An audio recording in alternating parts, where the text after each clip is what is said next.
és Peti, két név, két út, de a ringben minden más történet kicsúsz. A fények villannak, az ajtók nyílnak, és mindenki érzi, hogy a pillanat itt van. Henrik reggeliztkor már a sákot üti, az edzője kiabál, jégindet ne fújt ki.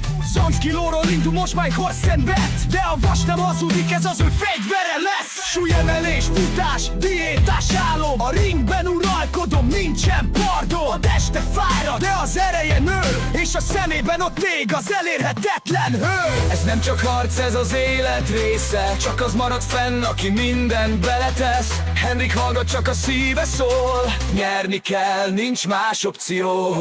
Amíg a ringig érünk, minden izzadság számít. Minden ütés, minden lépés csak ámít. A pillanat közeleg és minden eldől. A harc a szívben kezdődik, a tömeg őrjön. Peti is edz, gyorsaság az adóásza, a technika győz, Henrik súlya hiába. Állóképesség a kulcs, sprintel az utcán. A ringben villám leszek, Henrik lassú fájtlán. Sparring közben fordul, mint egy árnyék, lába keze villan, minden ütés szándék. Az edzője rávár, ez az, ne állj meg! És Peti csak vigyorog, csak nyerni lehet.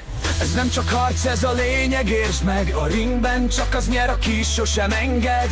Peti hallgat, csak az elméje szól. Nem félek, minden erőm itt a célból. Amíg a ringig érünk, minden izzadság számít.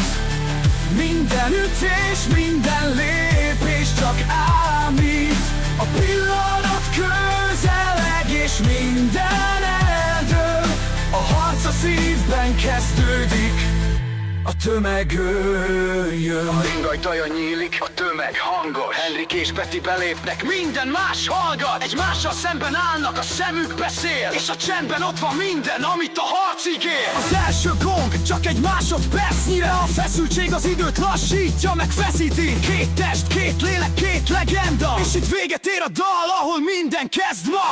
A tömeg moralja lassan elhalkul, a harcosok állnak, az idő megáll túl. A zene elvész, a világ lélegzik, és a harc most kezdődik.